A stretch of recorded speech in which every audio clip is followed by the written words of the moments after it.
Good evening, ladies and gentlemen. We are tonight's entertainment.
I am just like Andy, and I'm a people leader. You don't have to be an airman. Let's just go. My name is Caitlin Jones-Martin, and I'm a Master Sergeant in the Air Force. Paul Mendoza, 5th degree Master Black Belt in Shotokan Karate, 3rd degree Black Belt in Gracie Brazilian Jiu-Jitsu. Staff Sergeant Darian Donald, all Air Force basketball legend. Y'all know him as the Fired Up Chief. We know him as the Fired Up Chief. Some know him as Chief Juan Lewis. Oh, Hero, I'm doing fine. But first of all, man, let me go ahead and throw a little love, man. That little introduction y'all had was dope, man. I'm Hope Skibitsky. I am the Command Chief of the Air Force Installation Mission Support Center. Without further ado, retired Senior Master Sergeant JCH. Jason Holloman. If we can get long-time listener, first-time caller. You know, I appreciate what you guys are doing, and I listen to every episode. Chief Blaze and Chief KC. First name Noel, last name Pius. First sergeant, part of the Diamond family. What's going on? Landell Brown. These two unpopular celebrities. I'm Tara Oklowski, Angela Baker Creary, author, clothing designer, executive producer. Carlos Bill Baker, been doing it for 15 years. Like feature films, short films, music videos, the whole nine. CMS Sergeant retired, Luz Hollis. Hello, now it's just Miss Tara Opalowski. Right, so my name is Shelton Pinckney, but I go by Combat Kid. Popular celebrities, I was like, okay, like I love to see on words, but like when I started to hear and see what you all are doing, like I love it. And I love it because you all are not afraid to talk about things that we need to be talking about. Thank you for allowing me to come on your guys' platform. I appreciate the love, man. I appreciate the jokes, the energy. This was awesome, man. So this was good to kind of have that refreshing conversation with two very intelligent individuals. So thank y'all for that. Thank you guys, Mike and Pete, for having us on here. I love you both. Appreciate y'all and what y'all are doing. Unpopular celebrities. Thank you both for allowing us to tell our story and talk about our book. Thank you guys for having me, Dominic. You know I love you, man. You've been always a big part of my family. So, man, I'm really proud of seeing what you're doing in your life, and I'm just happy to see you doing stuff, man. All right, PQ and Big Mike, man. First of all, let me offer my sincere appreciation for having me on the show, man. You guys do what you love and know what you do, and keep putting your message out there with the show because your message right there is inspiring, man. I enjoyed this podcast, and you know what? You guys exceeded my expectations, man. Because the one thing I told y'all, like, hey, man, don't waste my time. Let's keep it real. I appreciate y'all for having me on here, man. This is a good experience. This is like my first time, like, actually on like a Facebook Live type thing. Like, it's dope. I appreciate y'all hitting me up, man. Some great conversations. I definitely watch y'all's episodes, man. So anytime, man, y'all want me to jump on, hit me up, and I'm always down. Keep doing what y'all doing, though, man. It's entirely my privilege. I really appreciate you guys having me out. It was a ton of fun. Pete, Mike, always a pleasure, man. The way you guys have ascended in your programming, man. This is always a great venue to talk about anything, whatever you want, and it's no holds barred. I love it, man. Appreciate it. Keep doing what y'all doing. Unpopular celebrities. Got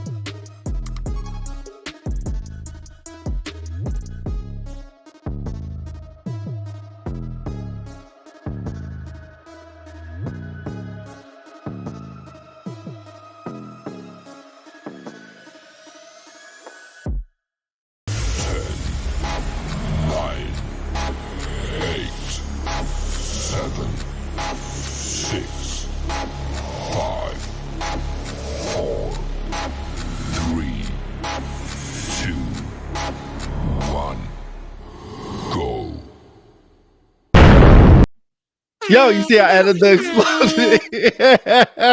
See I added the explosion. Boom. Yeah, I seen that, but I see some other stuff too. It was pretty good and funny at the same time. Man, thanks for coming out to the show today. We have a lot of people on the show because we have a very, very important guest on the show today. All our guests are important, but we have a very special guest, and I'm not going to waste a lot of time because he doesn't have a lot of time, so I don't want to waste a lot of time. But Chief, do you have anything to start us off? Hopefully not. Okay, I don't then. Proceed on. No. But yeah, we have a very, very special guest on the show. So I'll go ahead and bring him on, introduce him. Ladies and gentlemen, I'm nervous because I don't really do these introductions too well, but the director of the Security Forces career field, Brigadier General Thomas Sherman. Pete, how you doing? I'm great, General. How are you doing? Good. Long time no see, man. Oh, way too long. But yeah, how is everything?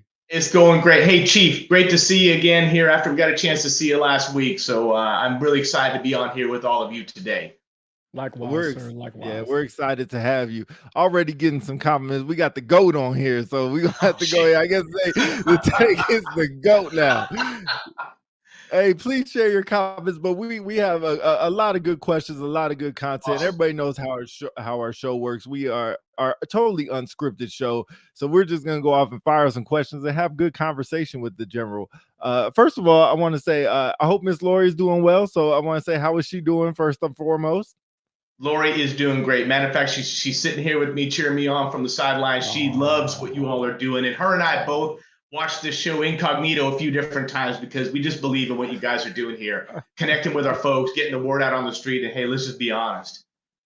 Yeah, General, I really appreciate that. You know, I love Miss Lori, man. It's the nicest person I ever met in my life, man. When you brought her around, like, she just was sparkling up every room. So please tell her I said hello. I sure will. But yeah, she is a wonderful person, and Lori is the love of my life, and I am blessed to have her.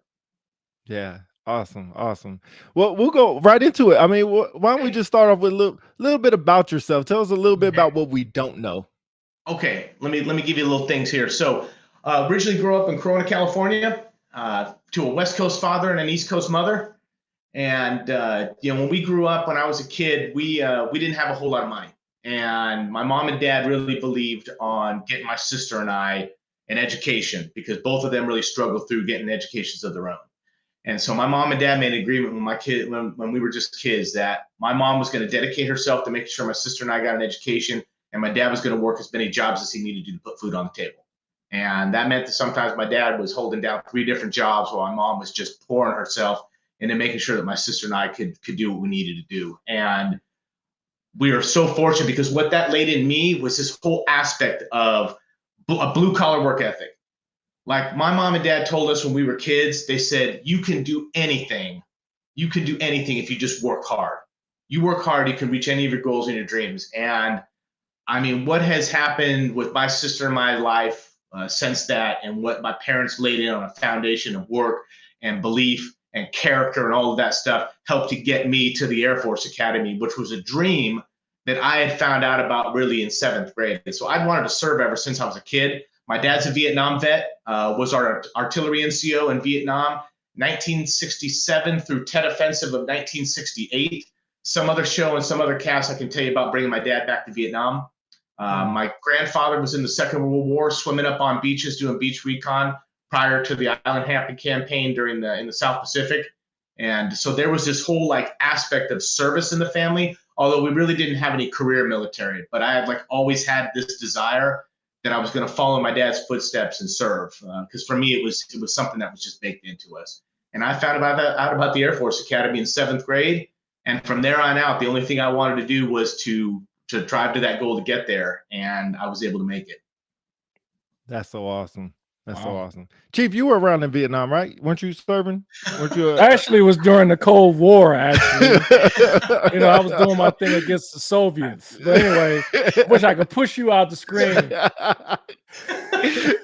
the type of stuff I deal with, sir? See? I'm surprised Pete's not calling you Big Sarge. Oh, you remember? Oh, Tom, yeah. You know, I would be referred to the sergeant major and when we were soldiers. I think Oh it's yeah. yeah, that dude was hardcore, man. Yeah. What kind of effing day is this, you know? Anyway. Now that's a remarkable story, sir. So you said your father was in Vietnam. I mean, wow. Yeah. Like, And, that's a and actually, I was smart too, so I'll kind of continue that story along. I was smart. I married a chief master sergeant's daughter, and my father-in-law was also in Vietnam. He was at that time, he was working in civil engineering. So he was there in 1966 with Prime Beef. They were building revetments at places like Tan Son Nhut, Da Nang, Cam Ranh Bay. And then he came back again in 1967 with the Triple Nickel Red Horse and spent a year there during that time frame. So my in-laws are absolutely wonderful people, and they really have been helpful, especially when I was a cadet, when Lori and I were dating back when I was a cadet, in helping me come to the realization of really what it was I wanted to do in the Air Force. That's a great segue. So you just said your time as a cadet. So I wanted to ask you this question right off the bat. So I heard, and oh, by the way, for everybody watching, everybody that's in here, if you guys have questions, throw them in there. Maybe we'll get them up there. If not, maybe we can circle around and answer them. But yeah, please, any comments or questions you have, please put them up there so we can put them on the screen. But real quick question. So I heard that while you're at the academy that you were going to be a fighter pilot, and you decided not to be in when forego that position to be security forces. Do I have that right, or can you kind of tell us that story? Yeah, absolutely. Be happy to tell you. So we'll go ahead and kind of get a couple laughs in, but I think it'll be a little bit more relevant, and people won't look at me like a dog watching TV when I talk about Top Gun. And I realized that was all, naval aviation and stuff. But when I was a teenager, wow, I had the need for speed, and I wanted to be a fighter pilot in the United States Air Force. So that was a big draw when I was going there. Pete, you remember back at the 37th when I would make that reference, there was a lot of folks that kind of cocking their head at me a little bit, but I think I think the important part of that is that was where I had come into, that was what was driving me to want to go to the academy. That was what drove me to come to the Air Force. But as I was there at the academy, I was just starting to find out different things at myself. A young man starting to mature. You're learning about yourself during that time. Those are really important years. And so when Lori and I started dating, when I was a junior at the academy, what they call a 2 degree, when Lori and I started dating, I started spending a lot of time around the DiMatteo house, dining room table, getting a lot of mentorship from the chief and my mother-in-law. By the way, my mother-in-law, 38-year civil servant. Wow. I mean, that family is Air Force through and through. And for those that don't know, my father-in-law was opened up the Kissling NCO Academy at Capone, and my father-in-law was opened up and was the first commandant of the NCO Academy at RAF Upwood. So yeah, the family is phenomenal. So I mean, thinking like the mentorship around that table. So I think the big thing that my in-laws really taught me, and it really just layered on top of like this blue collar belief my parents instilled in me, was the aspect of the importance of our enlisted force.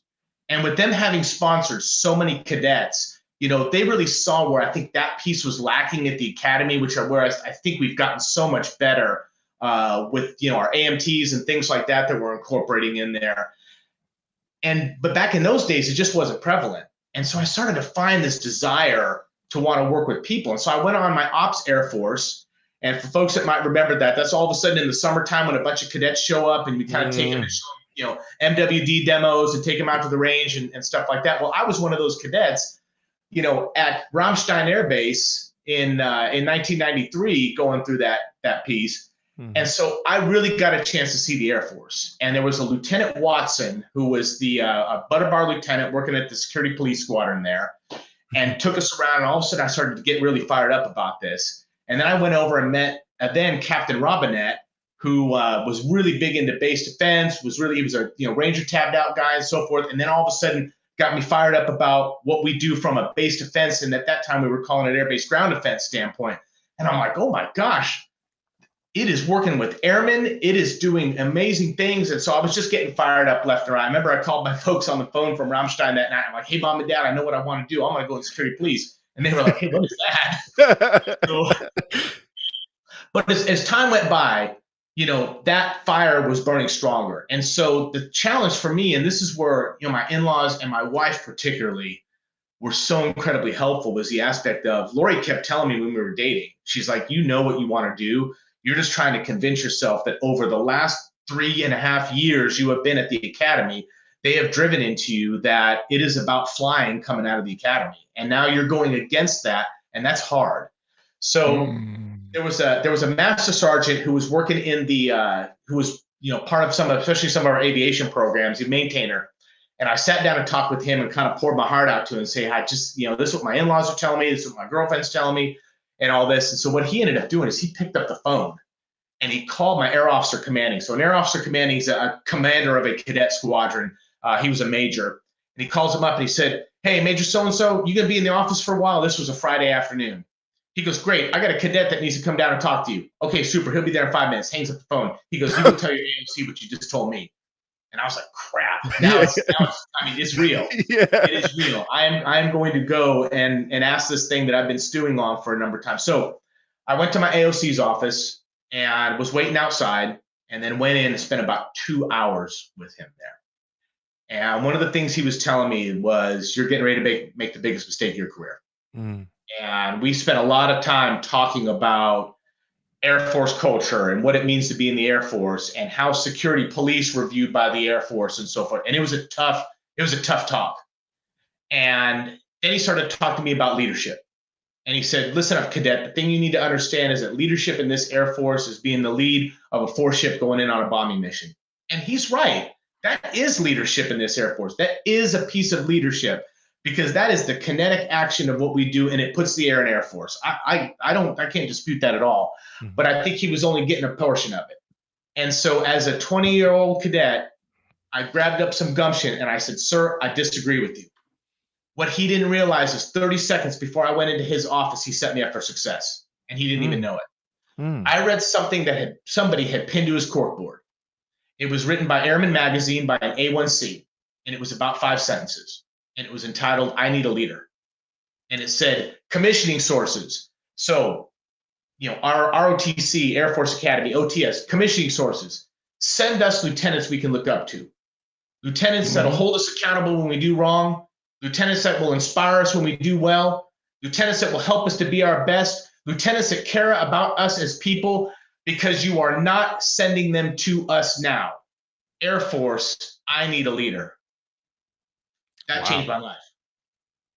And I get emotional every time I talk about it, because that was a life-changing moment for me. 30 seconds before I walked in, I told my AOC, I said, sir, I disagree with you. I want to be that guy.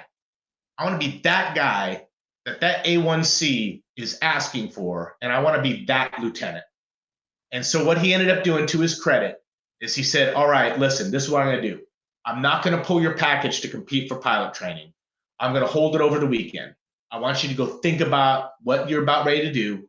You come back to me on Monday. You tell me what you want, and I won't ask any questions.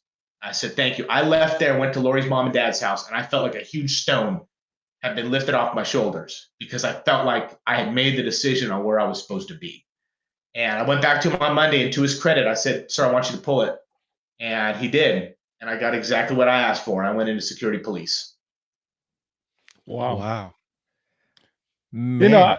When the first couple of times I heard you speak, sir, I said to myself, I'm like, good Lord, this guy's on fire, man. But after hearing your story and all the influences in your life and the type of mentorship you had while you were growing up, I can see it now.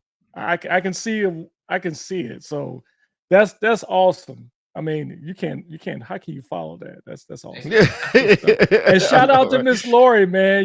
They say, your gal next to you, man. I know she is a huge supporter of you, and congratulations to her for your phenomenal career so far. So shout out to Miss Lori. I love her with all my heart. Yeah. Hey, so quick question: how long have you and Miss Lori been together? So Lori and I are coming up come to the beginning of the year. We'll be celebrating 19 years of marriage, but this November we'll be celebrating 30 years of being in each other's lives. Good man. Oh, yeah. 30 years. Yeah. Chief, what you got?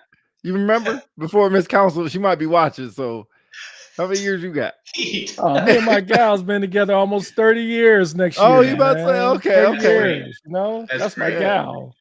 No, I knew he knew Okay. the answer. I think Okay. I think I did. Digress. We digress. Okay. So, sir, we got a bunch of questions on tap for you. We got some in the chat. So, Pete, I recommend we hit the ones up in the chat first from our loyal listeners. Okay. So, well, go ahead. Okay, this is a long one. So let me put it up on the screen here. Good Lord, this is a long one. I wasn't. P, you see the one from John David Thompson? That is too long. That's too long. long? You'll have to break that up and say. Here, let me just hit an easy one real quick. Yeah. From Jonathan Kennedy. Any news on SF falling under the A3 as a career field? So I think a lot of that are the things that we're looking at right now, as far as particularly when we're kind of dealing with Afrogen, great power competition, and so forth. So great question, by the way. And for those that have been around a few years, we know this has been a topic that has come up numerous times. And the reason being is that the joint mission set of protection actually falls under the 3. And typically what you'll find is on the joint staff, the COCOMs or so forth, is protection falls under the J34, which in security forces, that aspect of protection, defense, etc., all kind of falls into a part of that profile. Where the challenge comes in with the Air Force is that, historically, as we've been going through, we've got historic relationships with a lot of organizations that are vested in the 4. Civil engineering, supply, logistics, things along those lines. We've got a lot of historic relationships, and there's a lot of mutual support that's associated with that. So whereas it may seem to fit neater when you're looking at ground maneuver elements, it doesn't always come out quite as neat and clean if you're dealing with air maneuver elements. And a lot of that's just kind of based on our history and how we've operated. But we're looking at it now where how we're operating and how we're looking at optimizing ourselves for what we're looking at for strategic competition, future fight, and things along those lines is going to be really important. So all of these things are on the table as we're looking at Afrogen, is where should security forces reside? Does it make sense that it should reside in the 3, much like we see over in Global Strike where it's there? Or should it remain its historic connections with the 4 based on mutual support? Furthermore, Chief, as you know, in AFIMSC, really how we've split up, especially a lot of our strategic resourcing, how we support enterprise decisions on things, AFIMSC from that installation and mission support aspect really links a lot of these support activities from combat support to combat service support together, which means that now we're united both from an aspect on resourcing and from mission set. So I would say as of right now, it is still being looked at. I think we need to look at this with eyes wide open to make sure that we don't jump into a place where we're wanting to make an organizational change just based on doctrine. I think if we make an organizational change, it needs to be based on the aspect of we're making the right decision, because that's what we need to do to make sure that we're being more effective from a warfighting standpoint. So more to follow, but it is all being discussed. Okay. Thanks for that, sir. All right, Pete, you got one from AG1233. You want to throw that up there? I got 2 from him. Let me throw the changes from the director as he's nominated for a 2nd star. Oh, well, you just read the whole question. All right. So for one of our YouTube guests, what changes can we expect from the director as he is nominated for a 2nd star? First of all, congratulations on that, sir. Very big, very deserving. Congratulations for a 2nd star. And will we see him as the SF top cop once you get selected? Hey, well, thanks. He's staying. So Lori and I are humbled and honored beyond words, and it's an amazing dream, and talk about a flood of emotion. So thank you all for that. As far as where I'm at now, at the end of the day, I keep working where I'm at until the Senate does confirmation and the Air Force tells me where they want me to go next. And the only thing that I ever hope to do is go where I'm needed. That's all I want. I am happy and satisfied if I can just go where I'm needed. So for the time being, I'm going to continue on with the mission, keep doing exactly what I'm doing, and keep working to be the best I can for our career field and the best we can to make sure that we're sitting in the right place with the Air Force. Absolutely. Hey, first of all, like I said, congratulations, well deserved. And Thanks, Pete. only ways to go up from here. And I think somebody put it in there already about how you're motivation is just, your energy is surreal. That's what he said. Your energy is surreal and just very infectious. So I got just a random question to throw out. So I've seen you speak a few times, a number of times, and I've purposely tried to get in the room where you speak. So probably why you saw me around so much kind of underlines why. Because it was very infectious to see you speak. And I just love that jolt of motivation. I need to ask, how do you memorize everything?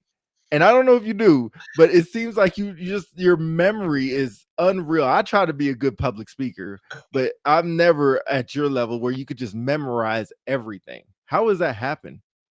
So that's a good question. Quick sidebar. So when I was a 37 training group commander, Pete used to be up in our front office all the time. I had just taken command. Pete was up in the front office talking with Mark Velasquez all the time. And so I went to my chief, Rodney Gaither, and I'm like, hey, Chief, is he on our staff?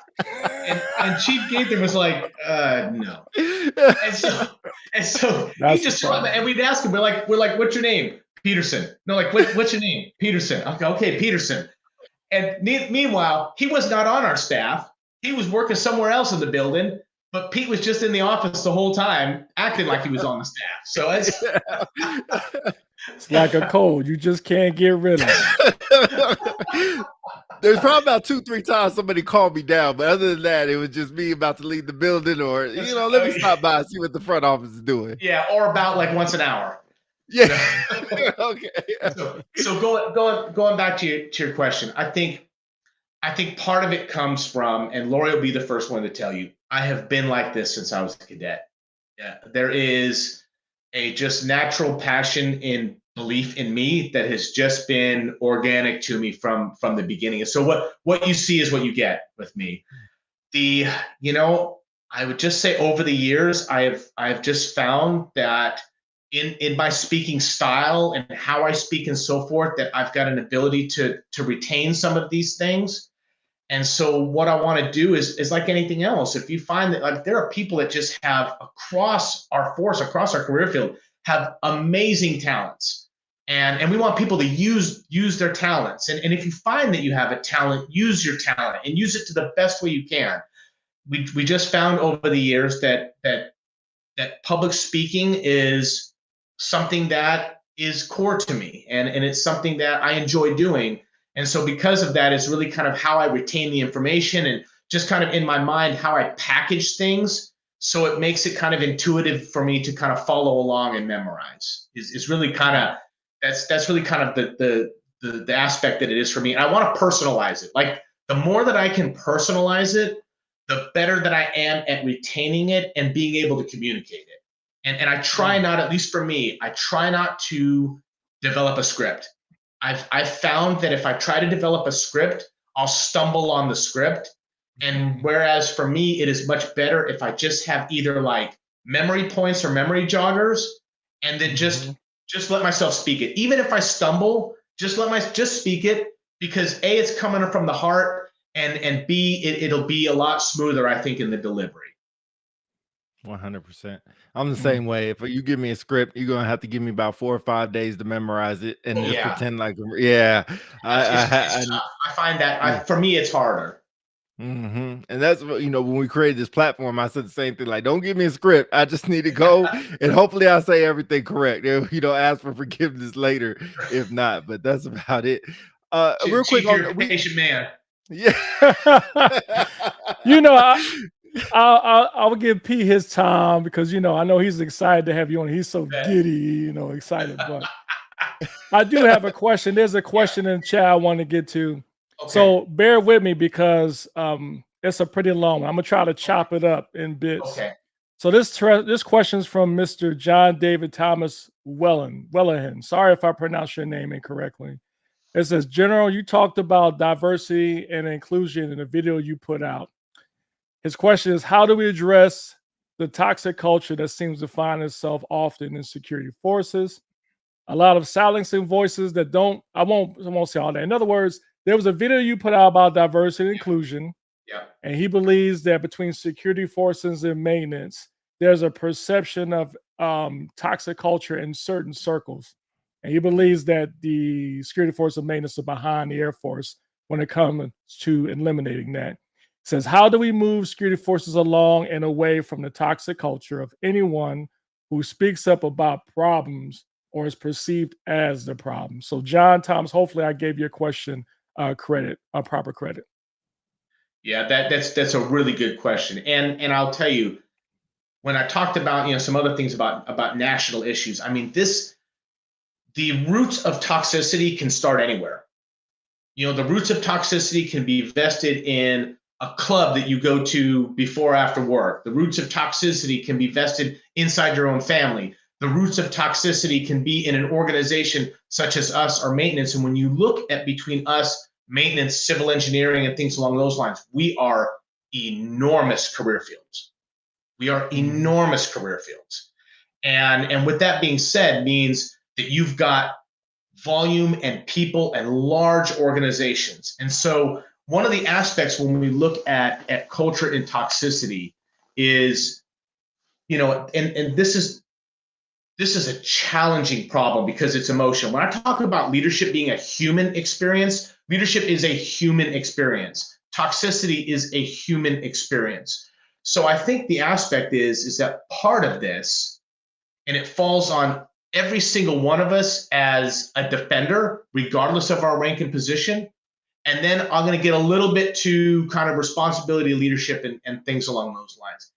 At the end of the day, toxicity is the cancer that we allow to exist. It is a cancer that we allow to exist as a human, as a person. If we are surrounded by toxic people and we say nothing, if we allow our friends to get berated in a disrespectful way, if we're going to let somebody make a joke that is far from a joke, but actually goes to where somebody's from, their background, their economic status, and all of those things, then we as human beings are allowing the toxicity to exist. Because anywhere along the way, we can throw out our hand and say, stop. Hey, listen, that's my brother or my sister. At the end of the day, we're all a family here, and I'm sorry, but I'm not gonna let you speak to them that way. So that's the challenge, because it's two-sided. One side is, as people, we have to own whether we accept toxicity or not, and not pass it along to the organization and say, well, this isn't a dang thing we can do about it because the organization's this way. It means you're giving in. And you can look at all sorts of points throughout history where people threw up their arms and gave in and said, well, I guess this just is the way things are. But you've got to have the courage to take a stand. Now, I also acknowledge, from a leadership side and a person side, courage is tough. Because it's easy to have courage when there's nobody around you, or you're not in front of the court of public opinion, or you're not being exposed to social media. Courage is easier in that aspect. But when we take a stand to do the right thing in front of everybody, there is just a recognition that there is going to be some emotional strings that are going to get pulled, and some punches are going to get thrown as a result of that. And it's having the courage to know that you're doing the right thing. Now, let me go to leadership. From a leadership standpoint, from the upper levels all the way down to the frontline supervisor. From the highest of levels, as leaders, we have a responsibility to establish what does right look like. What does a culture look like? And I think all of us can say at some point in time, we've been in a squadron where there was a huge wall between two parts of the squadron, where one part of the squadron couldn't stand the other part of the squadron. And they literally would do things purposefully to make that other part look bad, whether it was flights, whether it was back office versus those that are working flight, whether it was K9 versus, there's a whole slew we can go down the line. But I mean, I was in a squadron like that as a squadron commander. And there was a wall between two parts of that squadron, and they literally couldn't stand to be in the same room with each other. At a certain point in time, as a senior leadership, myself and my chief, Mark Marson, phenomenal person, myself and my chief sat down and said, this is what this squadron needs to be. And we went up and we said, these are our red lines. This is not tolerated. And the first thing that's not tolerated is you cannot tolerate us versus them. We are a family. So as leaders, you have to publicly establish, this is what we will not accept in this squadron.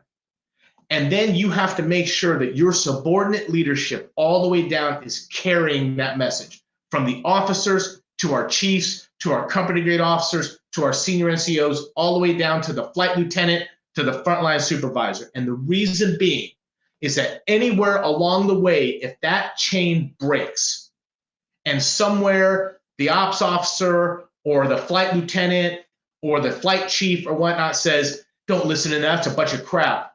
At that point in time, you've got to have the courage as leadership to say, it's time to remove the toxic leader. And it's hard for us because we feel like we're hurting somebody's feelings. Oh, we're ruining their career. We're doing this and that.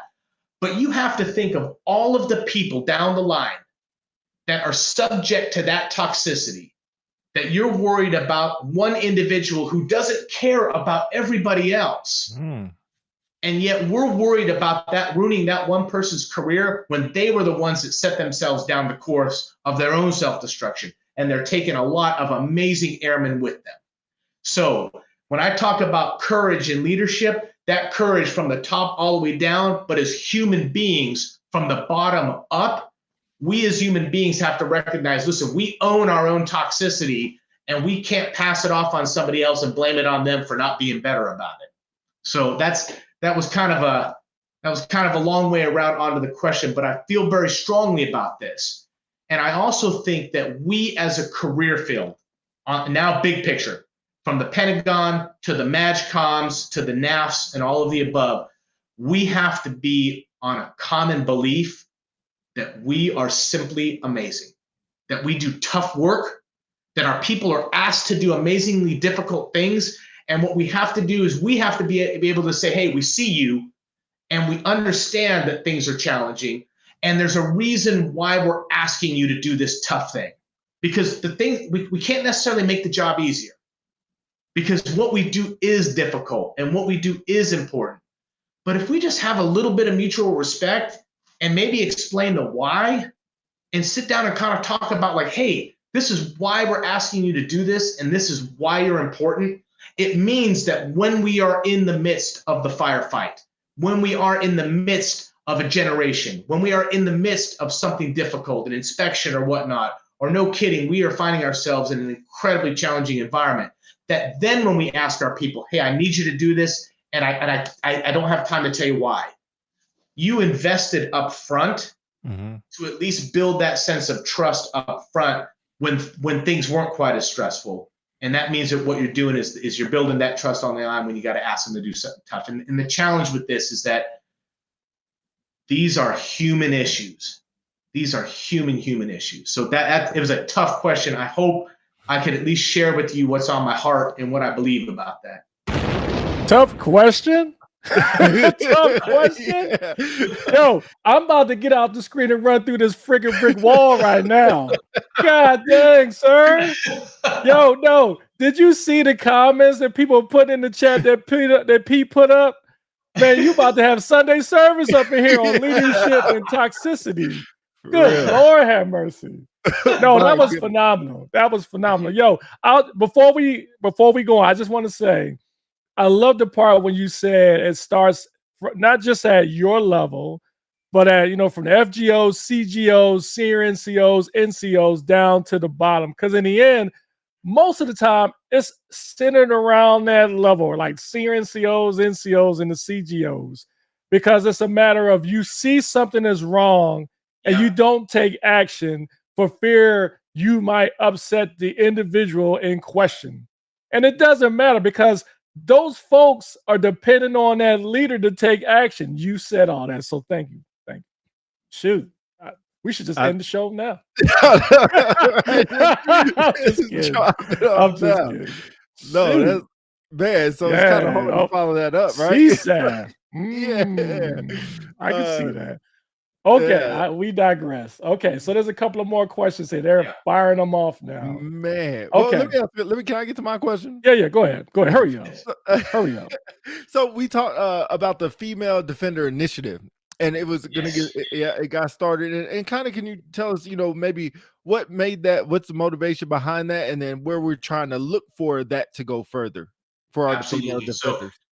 So I've been really encouraged on the updates, the briefs, the mentorship and things like that I've seen with it. This predates my arrival into the director's office. So what I did is I got a real good opportunity to kind kind of take in what they're doing, the momentum that they're driving towards. So to kind of tee it off, I see this kind of going from a big perspective kind of down to the specific issues. When we look at it, what we viewed across our Air Force and across our career field is what kind of like, this is what professionalism is. This is what it looks like. This is what it means. And Chief, you might know this term with me when we talk about people being strapped.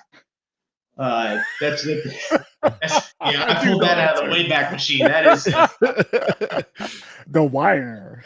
yes, but we got to think about what that was built on. When all of those things were built on, what was the predominant face in our force during those times that kind of set these like ideal types that we should strive to?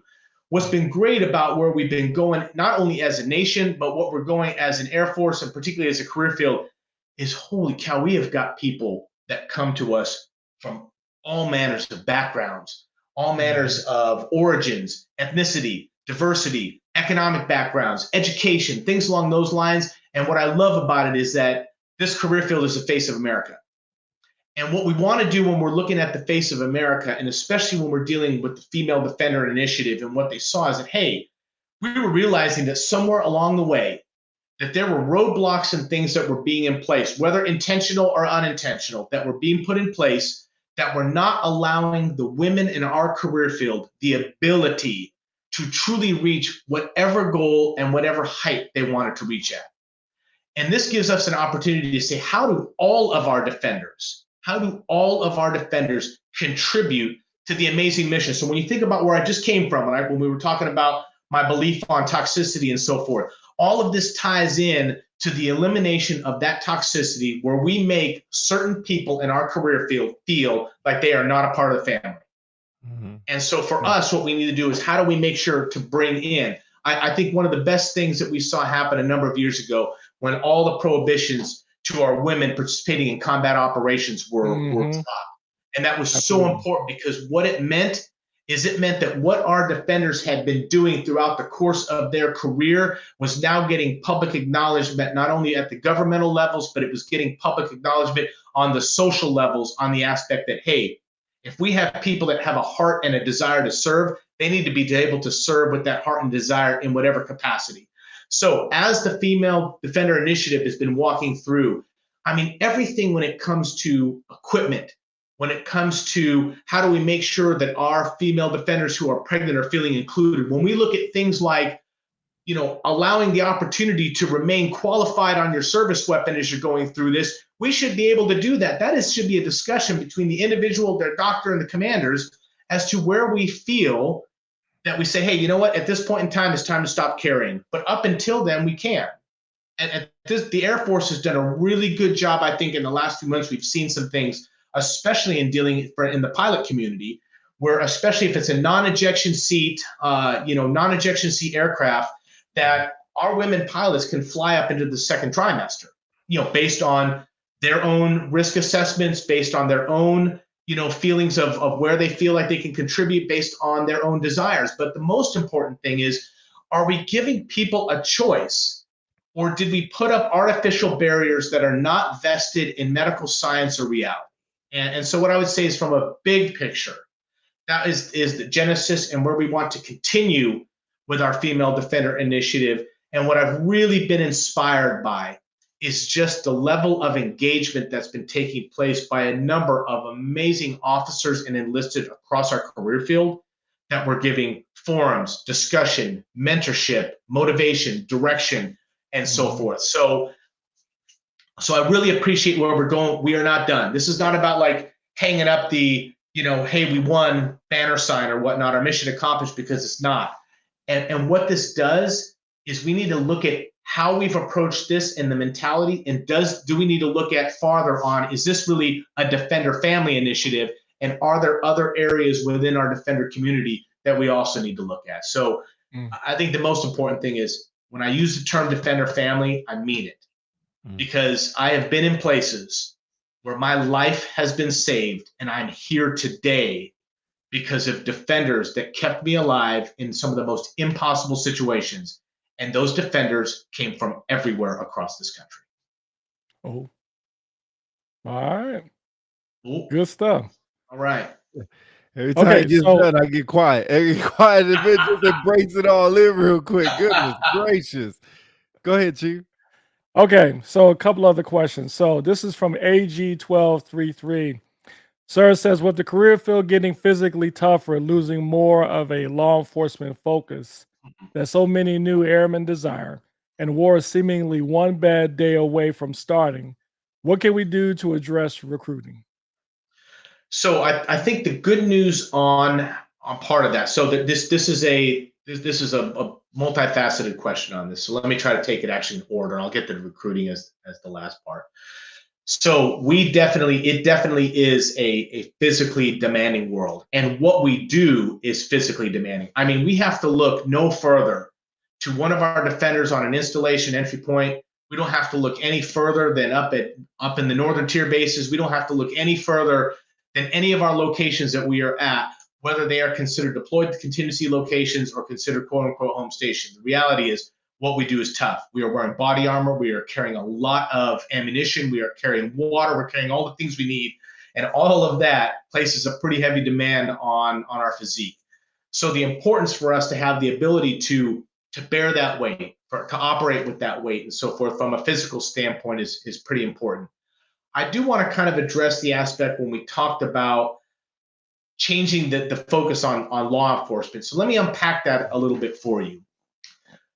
When I look at the concept of base defense and the strategy for the career field, we are really moments away on publishing a strategy, which we really want to provide both internal to our organization, but it's also really important to our group and wing commanders, Air Force leadership, MAGCOMs, and things along those lines to understand where is the career field going, how do we see ourselves, and where do we see ourselves in the future.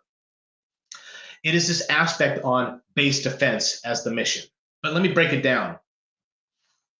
Base defense is what we have traditionally known as air-based ground defense. It is. That's an important part of it. Mm-hmm. It's an amalgam of different specialties. But a professional law enforcement element is incredibly important to us for a couple of reasons. Number one, there needs to be law and order on our installations, whether they're home station or whether away. There's got to be law and order because at different times we got to make sure we're treating each other the way it needs to be done. And sometimes that's focused on in the eyes of the law.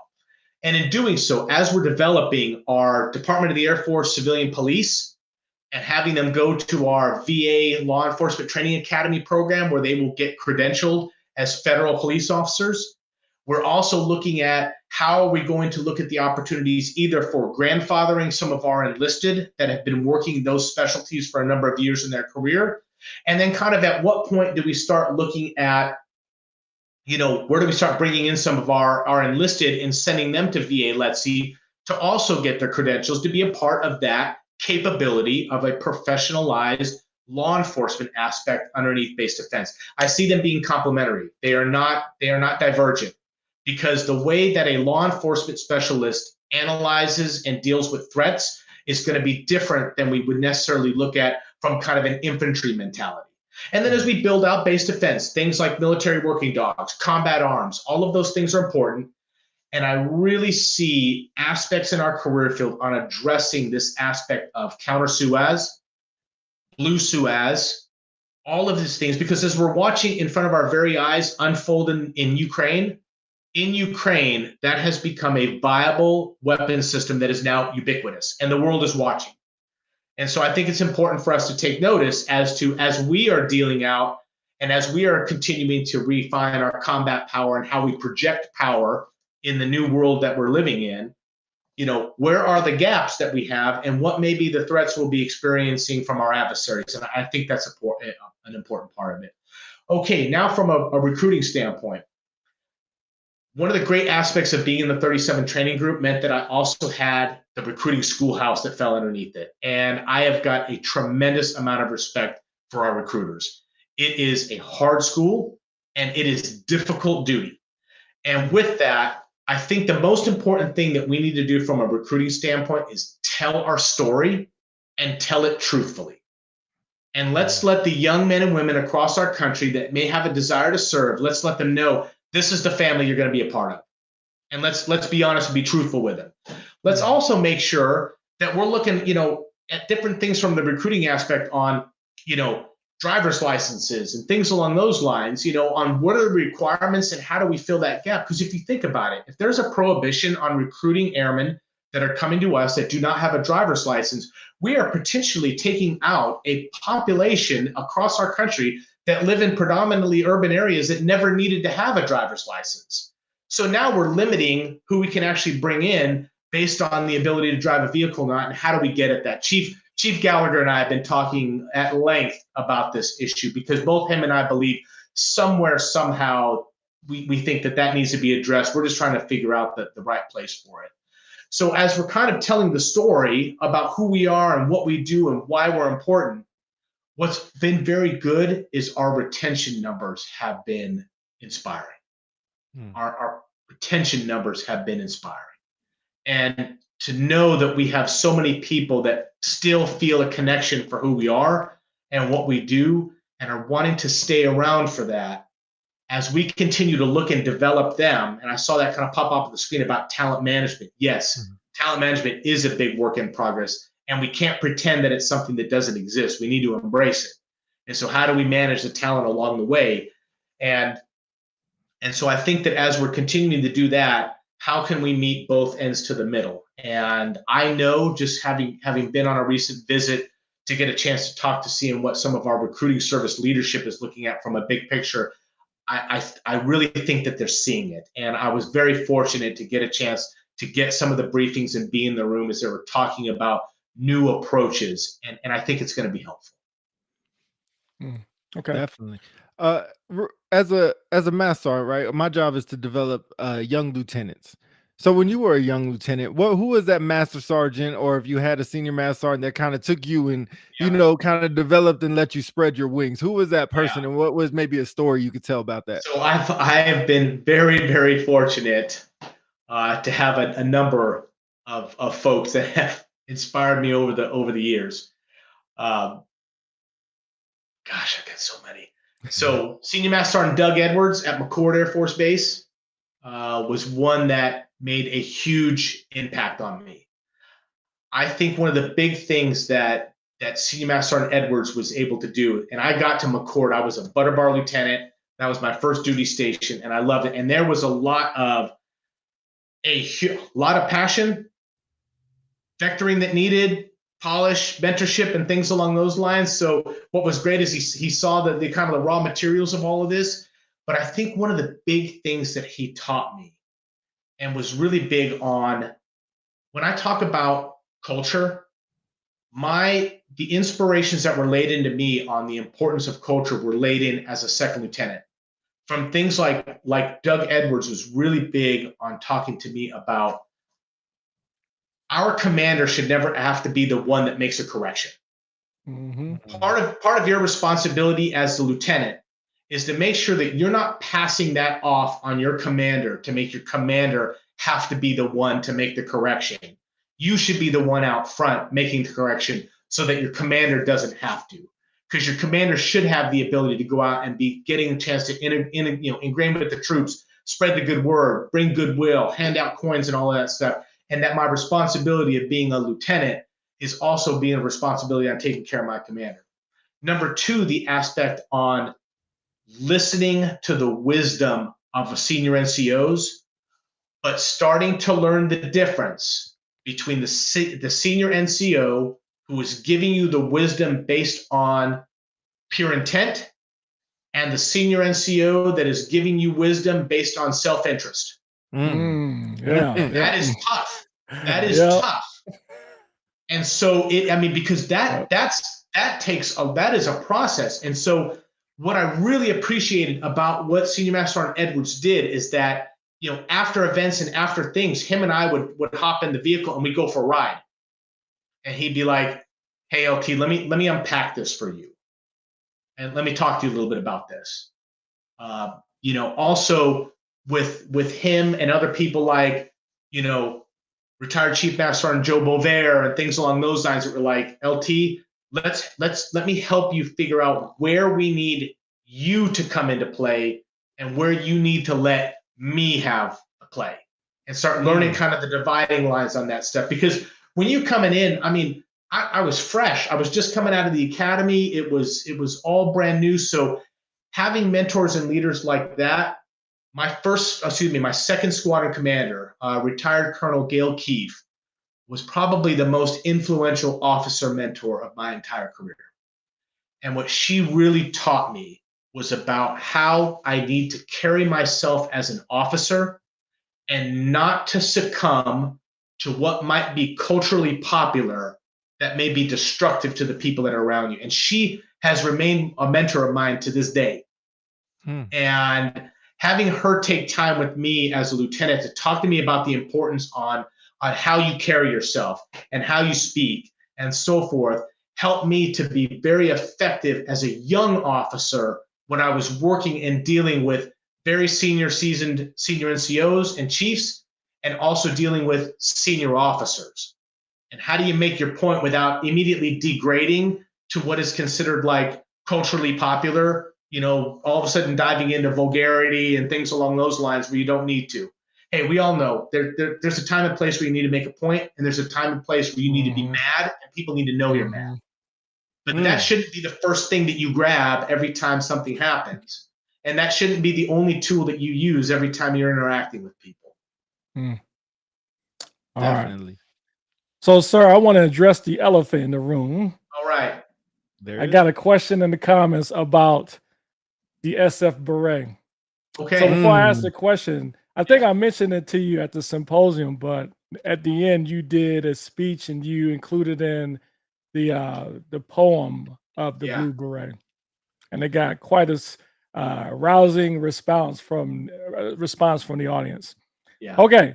So the question comes from Justin Arberger. Hopefully I pronounced his name correctly. It says, General, early this month, you sent out a message discussing the Security Forces Symposium.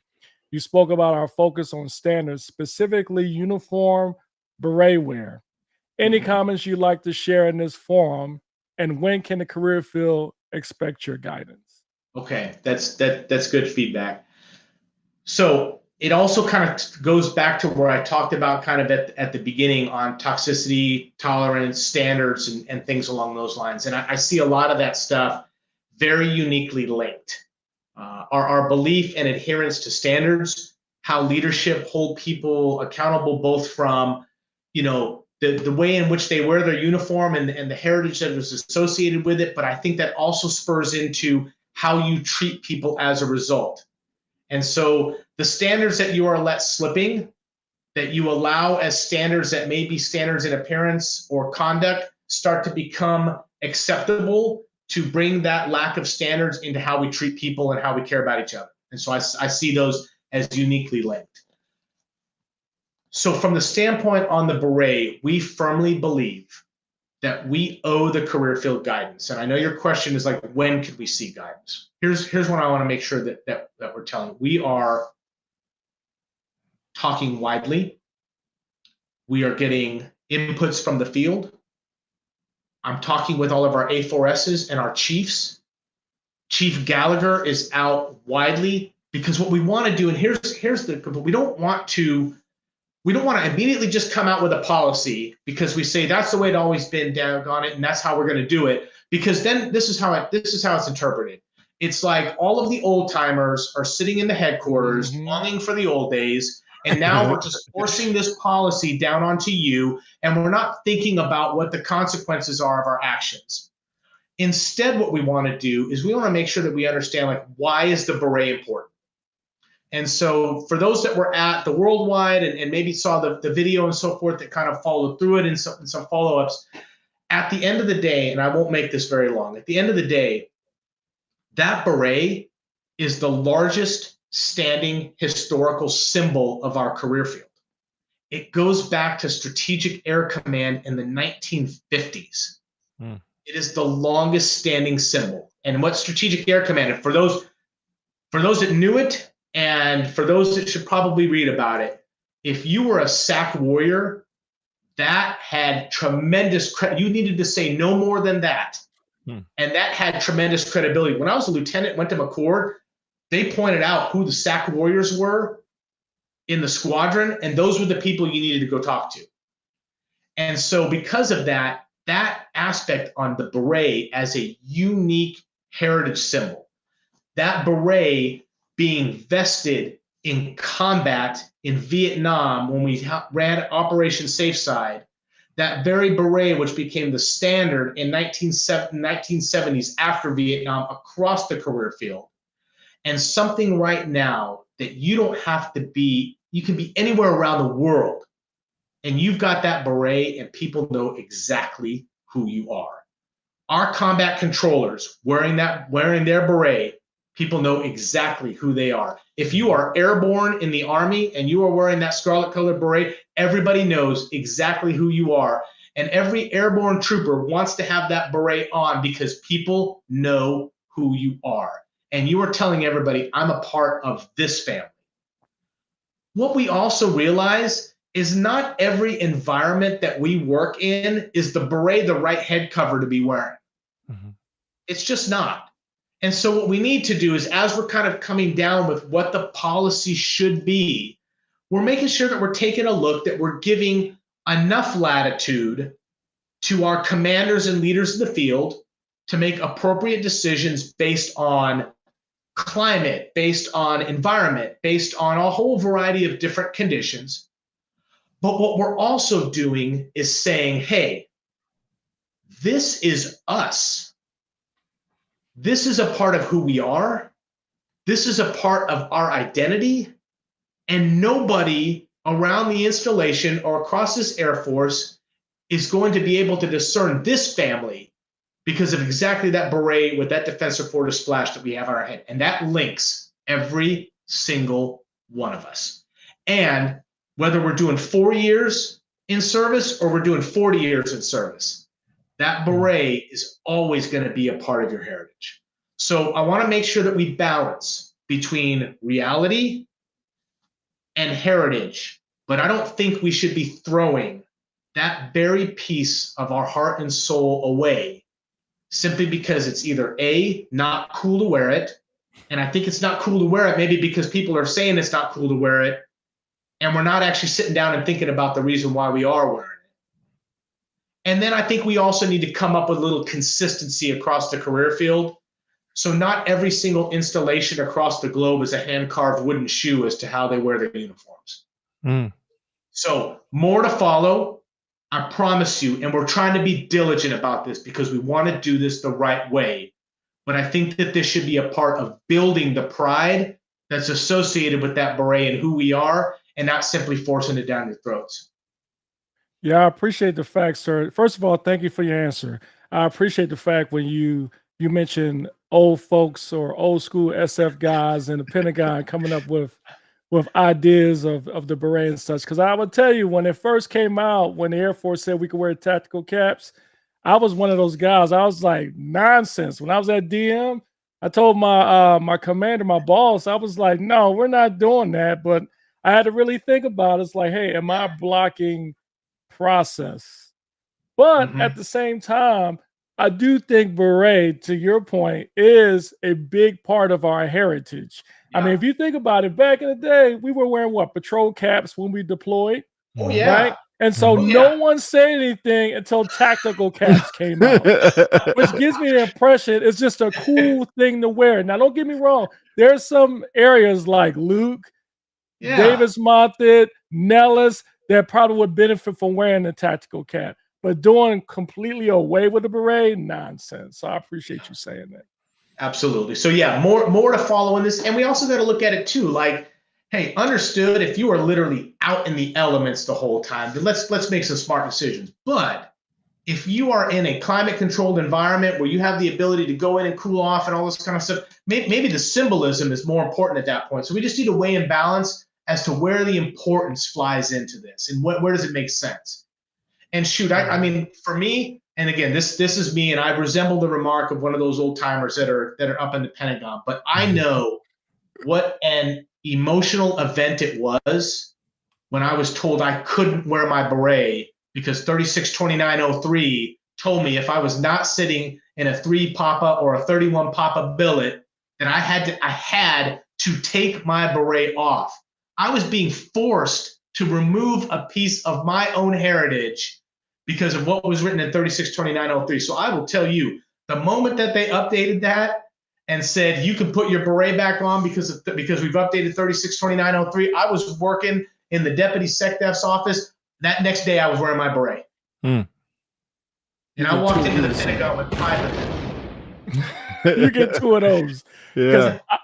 I was going crazy on this side because I was the same way. When I went and I became a group chief and they told me I couldn't wear my beret, I was very disappointed. But when you guys came out with a policy that allows us to wear it, you got recruiters, some first sergeants. Yeah. I think I saw a video when Lieutenant General Toulos was wearing her beret. Oh, yeah. So I mean, defenders need to see that. Yeah. When we tell young airmen, this is what the enterprise value about you being a defender. You're a leader, you're a professional, you have discipline, and here's what we value out of the things that you bring to the fight. And look at all these defenders across the Air Force that's serving outside the career field that you can look to. The senior enlisted like John Storms, Dave Wolf, you got Lieutenant General Toulos, and then you soon with a 2-star. This is what the young folks need to see. Absolutely. Awesome. And I think it's important. I mean, look at how many MAGCOM command chiefs are defenders. Look at how many command chiefs across our Air Force are defenders. That symbolism is important. You're not lying. When you see General Tullis with those 3 stars on that beret, holy cow, that is just, it's amazing to see. It is just amazing to see. So, and then soon you with 2 stars, sir. Hey, we just take it 1 day at a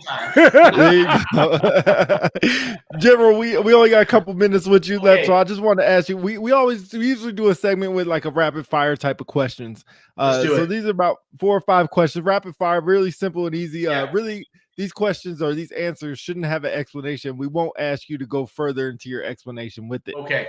So the first one is, what are any guilty pleasures? Yeah, so I got a lot. I will suit up at the drop of a hat. Yeah, we got anybody that knows me, especially my team in the Pentagon right now, knows that I make my Italian espresso mocha pot every morning. I bring it in. I drink it out of my little glasses because I love Italian espresso. Folks love giving me a hard time about it, but I have just got a thing for Italian espresso, what they call their mocha. You put the pot on the stove, and anybody who's been stationed at Aviano or Getty or whatnot knows exactly what I'm talking about. And so yeah, those are a couple. And I'll be honest, I got a thing for big collared shirts. Oh yeah. Hey Chief, the first time I had was some espresso was in the general's office, and I was wired for the rest. And I'm already tired, but I was tired. The best Red Bull I ever had was an espresso. But we'll digress and get back to it. Best advice you ever received?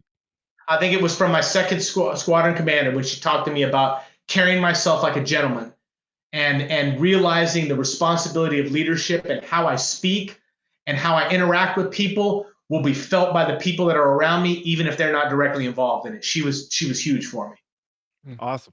Worst advice you ever received? Worst advice was from another leader down the road a little ways who asked me the question, are you in or are you out? And if you're in, you need to make sure that you're conforming to the system around you. And I disagree with that fundamentally. You got to do the right thing.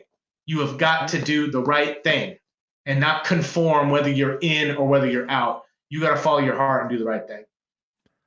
Person you would trade places with for a day? So that's a tough one. So I think I would look at it right now. If I ask, just going for it's not necessarily the person, but it's the position. Mm. I think right now, if I could trade for a day, I think it would be the Secretary General of the United Nations. Mm-hmm. I think with what is going around in the world right now, I think that the United Nations has a place that if we do it right, can be an instrument for good. Now, that's maybe me looking through rose-colored glasses or whatnot, but I think that with everything going on in the world today, we need something that can be a unified instrument for good, and I think that's the place we need to start. Last question. What always makes you laugh? So, and we can see this, I mean, I had a Defender Flag and Defender Challenge here this last week. When I am around defenders, listening to them tell stories and crazy stuff that's happened through their careers, it just gets me laughing just to the moon and back. I love it. I love folks getting fired up and talking about stuff. I love people doing what they're doing. I love being around this family. Awesome. Well, I'll go for look, I just have to put this up. K9 does lead the way. I appreciate that. I figured, Pete, you'd probably glow onto that. Yeah, so I had to put that up. But General, I really appreciate your time, and I can express the words that's needed to say I really appreciate this. And not only do I appreciate you coming on here, I appreciate your friendship, and I appreciate you knowing you as well. I've gained so much knowledge from you that probably I never said to you that I really appreciate who you are. Thanks, Pete. I really appreciate that. Really appreciate it. It has been a real honor for me to be on Unpopular Celebrities today. I have truly I loved watching from the sidelines. I love jumping in, periodically to kind of incognito listen to what's going on and stuff like that. But I think that what you're doing is like this kind of dialogue. This is important. And our Defender family across the globe, they need to hear this. I promise you, this will not be the last time that I do this with you. I want us to kind of get into a rhythm that we think is appropriate, because I think the Q&A is great. And I just want to be able to give honest answers to our defenders that are out there. Even if the answer is not necessarily the exact thing you wanted to hear, the only thing that I can give you is honesty. And if I give you nothing more than that, I hope you can at least respect that. Awesome. Chief, in general, please thank your team as well, because they've been very patient and very good, reaching back and forth, and they've been great. All of them, and I don't know how many of them there are, but all of them, I wish I can go by their names, but all of them have been great. So please tell them thank you from me as well, and I'll make sure I send them a note as well. I certainly will, and I think some of them may be listening today. I cannot thank my team enough back there. They are wonderful people who are doing amazing work behind the scenes, and they genuinely care with all of their hearts about this Defender family and our career field. Yeah. Chief, go ahead. I'm sorry. Yeah, I'll echo Pete's comments. Yeah, first, thank you for being on the show. I think Dale Brown, who is also a contributor to the show, put in the comments, he said, the real ones hop on the show.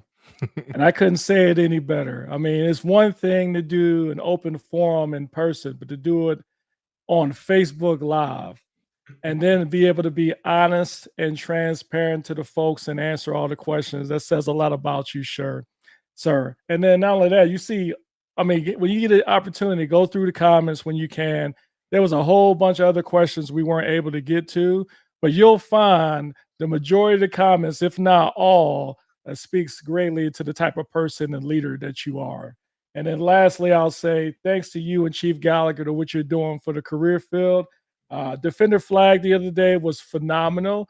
And I would argue this is something that the young airmen love to see. This is the type of stuff they want to do. Not saying law enforcement security isn't fun, but they love to get out there and just do warriors stuff. And it was great to showcase all the young defenders out there. And more importantly, to be able to see you and Donnie go out there and shake hands. So again, thank you, sir. Look forward to having you back on the show again. And likewise, Jim, thank you very much to the Defender family out there. Thank you for joining in with us today. We are a part of an amazing history, an amazing legacy, and I am excited about where the future's holding. And so I'd say let's all link arms, because we are a part of this together. And I am so excited about what we're doing. And I am proud to my core to call you my family. Thank you. Awesome. Unpopular Celebrities, y'all. We heard it first. We out of here. Peace.